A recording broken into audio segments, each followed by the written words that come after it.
What's going on, guys? It's your girl, Rebecca Ruber, here with Inside the Ring here at the Overtime headquarters in Dumbo, Brooklyn. Today on the show, we have the one and only Teofimo Lopez, who is the main fight at Madison Square Garden this weekend. Teo, thank you for coming, and how you feeling? Oh, I'm feeling like the greatest right now. I'm very pleased to be here right now, here on Overtime. It's just great, overall, fighting, headlining Madison Square Garden. Like the great Frank Sinatra says, if you can make it in New York, you can make it anywhere. That's very well said. Now, I'm probably going to sound like a broken record for all the interviews that you've done, but originally this fight was supposed to be against Jose Pedraza. Unfortunately, had to pull out due to a non-COVID illness, and now you have Sandor Martin, who is going to be your opponent this weekend. But I saw in an interview with Fight Hub TV that you said that he's been training for this well before there was talks of a replacement. Can you talk a little bit more about that? Well, yes, Sandor Martin, he's coming off a notable win, against, and he retired Mikey Garcia, one of the best Mexican fighters of this era, four-divisional champion, world champion, and seeing the way how everything is right now, all the other fighters, all the other champions already having their dance partner already in line. So we believe that this was the best opportunity for us. And the fight fell off in the beginning. However, he still had in mind to keep training, because what if, there's always a thing with these fighters, when you call all three and one finally takes the fight or so, the other two are still training just in case that fight falls off, like it did with Pedraza. And luckily we were able to get Sandor Martin back. And although the top rank and the promoters and network had to pay a little bit extra, we got the fight that we wanted. It's for the final eliminator. Winner goes against Regis Progetto for the WBC world title. I look forward to becoming a world champion in 2 different divisions.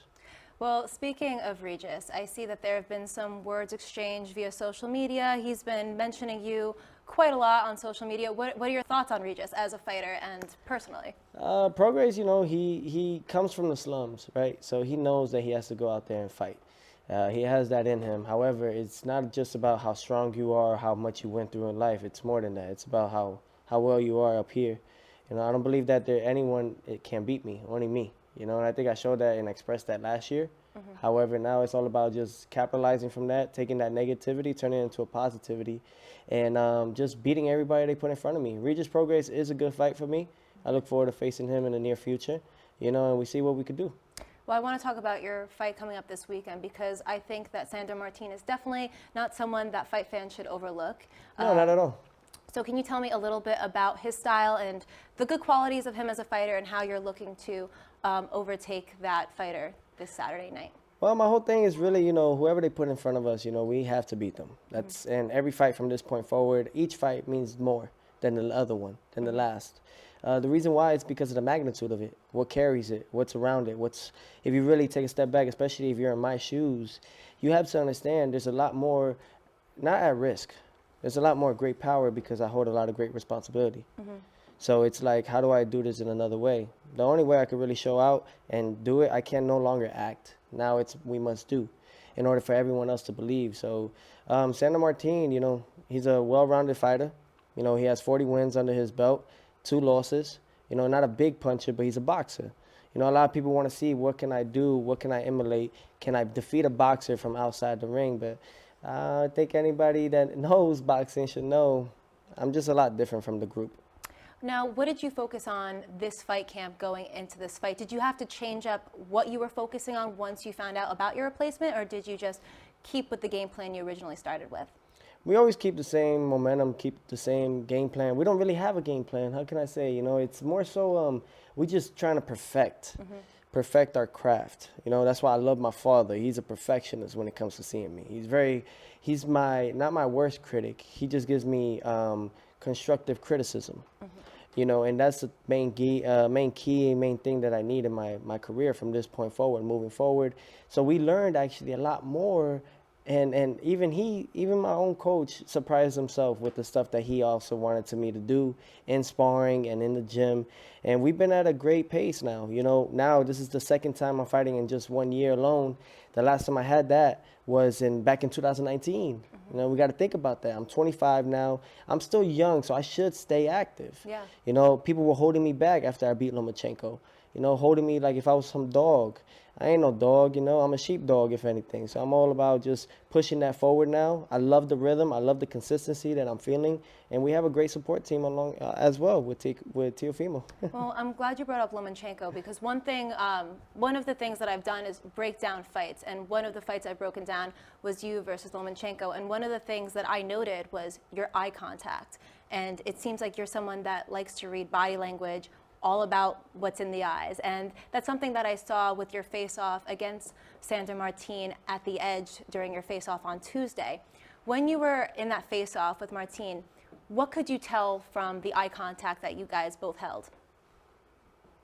It's real. Everything everybody ever said about me is true. Not the lies, not the hate, but that Teofimo is a freaking beast in that ring. They could feel that energy, I know that. So when I screamed at him like I did, it's not to make fun of it. It's to let it be known I'm here to really take you out. And that goes for everybody in my division. Like Bruce Lee says, if I'm in a room with 100 people, I'm not in a room with 100 people. They're in the room with me. Yeah. And that's really what it is. So what happened? The eyes don't lie, Chico. So what we did, show you. Now Saturday night, now is when we do it. Well, it's been a little over a year since you've stepped foot in Madison Square Garden to fight. And unfortunately, the outcome of last year's fight wasn't what we anticipated, right? But I feel like you've talked in interviews of you learn more during your failures rather than your successes. So how have you grown, not only as a fighter, but personally over this past year? I used to hate failure.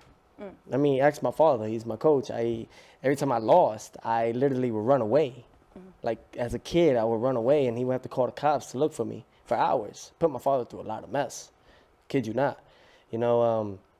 That's why when people ask him about my story and stuff, he's like, this story's not going to be a documentary. It's going to be a movie because there's so much authenticity in it, and eventually it'll get there. How do we get there? In that point, we got to execute. And I'm very appreciative of that. So with my failures, I've learned more from my mistakes, from my failures, than I have with my successes. Although my successes have brought a lot of achievements, and you can still learn from them, but they're very micro. Yeah. Very micro when you are succeeding. Yeah. Every mountain is always bigger. So what we did, we achieved everything, and we put our stamp to take over at 135. Should have left it like that and walked out. But we learned. Because I'm still young, 25. Yeah. I'm still a student of the game, will always be. In order for me to continue being a teacher, I have to still be a student and listen. So with that being said, this is what you get now.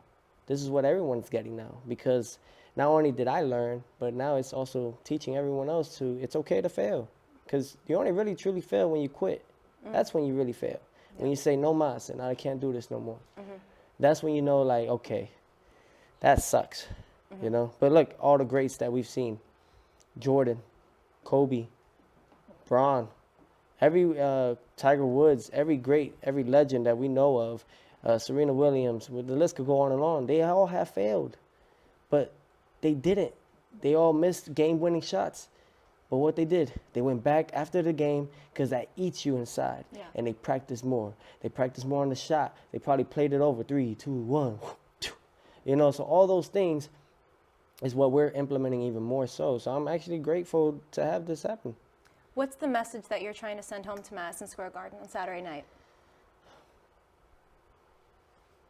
The message to Madison Square Garden, not only am I the most entertaining fighter and athlete, I'm the most entertaining athlete in the world, in the game. Not only that, but don't fuck with me.